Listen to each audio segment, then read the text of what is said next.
Hi everybody, it is Julie and I am here with a very exciting video for you. It is my official finale of my Sweet On Project panning collab with well over 20 amazing ladies. I will link everybody down below. I'm just going to link to their regular channels and then you can check their finales as they are published because we're all on our own little schedules.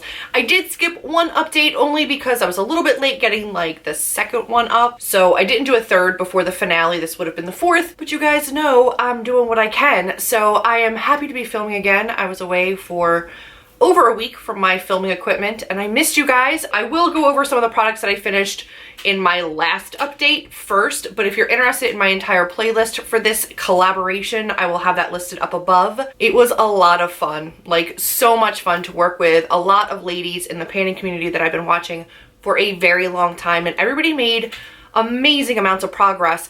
And I think we all really realized that there were certain products that didn't work for us. I know a lot of people just decluttered from their collection after this project and or in the middle of it. I know that I decluttered 2 products, my little pods of the samples of the fresh lip treatments, just because I hate those little pods. I'm learning that about myself. I'm not gonna force myself to use them. They annoy me. Let's jump right into it. So first up, I did finish up my body scrub. This was a cranberry orange body scrub, the recipe for which was listed in my first update. So again, you can check my playlist for that.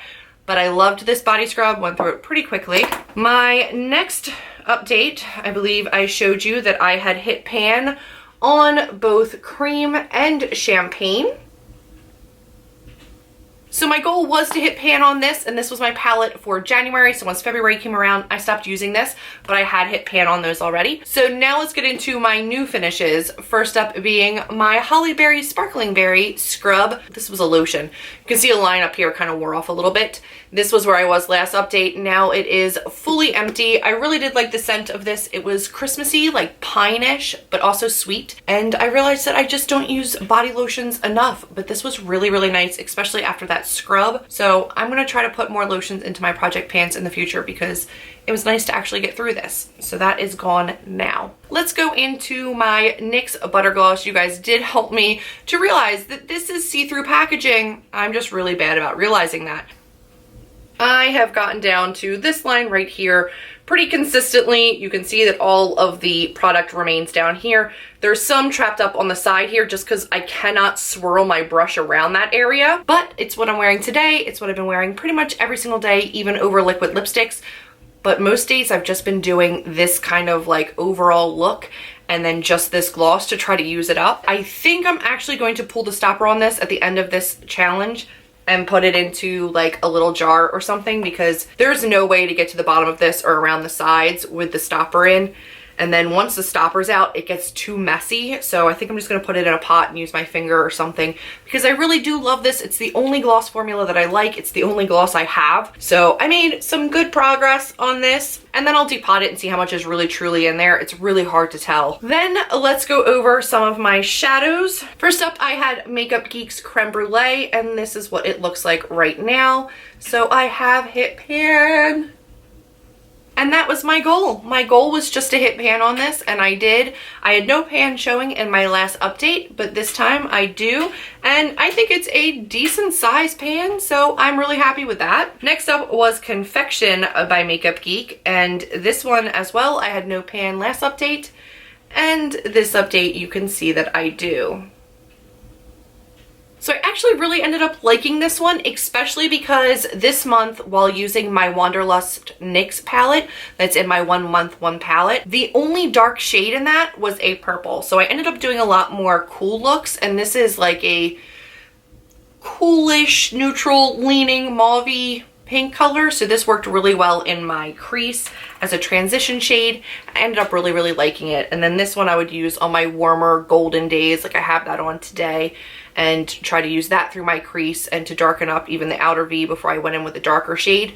So together, I'm really happy with these. These took the full 2 months though almost to hit pan on. I did hit pan on them maybe a week ago, but still almost 2 weeks or 2 months. So future challenges of trying to hit pan on these. I know it's going to take a long time. The last product in here was my NYX HoneyDew Me Up primer. This was 100% full. I had never used it before this challenge started. This is where I was after the first update. This is where I was the second update, and it is now empty. I eventually had to go in with like my pinky because the spatula would not get all the way around or to the bottom, but I ended up really liking this. It did have little gold flecks in it. It was really smoothing. It definitely didn't fill in any fine lines. I did use a NYX pore filler for that and then used this everywhere else. I used this today, so I finished it today. So today is the 27th. It took me the full 2 months to use this, but it is gone, and this was my like scary product I wasn't really sure about, and I did it. So I'm really, really excited about that. I know it's a short update, but it was not that many products in this particular challenge, but I had so much fun doing it. Thank you so much to Liz from In the Beauty Mix for inviting me to collaborate with all these amazing women. I am really, really looking forward to doing some more seasonal project pans in the future. I'm very, very blessed to have gotten to know these women a lot better over the course of the last 2 months, and I'm really excited to have been able to reach out and network. It was a great experience. I am overjoyed with my success. I feel really accomplished. The only thing that I didn't finish or, you know, really get through was this gloss, but I realized after starting that this was not as empty as I thought it was, so I'm forgiving myself on that. I hope you guys have enjoyed this particular project pan. If you did like this video, be sure to give me a big thumbs up, click subscribe, comment down below so we can chat about all of these amazing products and your progress in your panning journeys, and I will see all of you in my next video. Bye guys.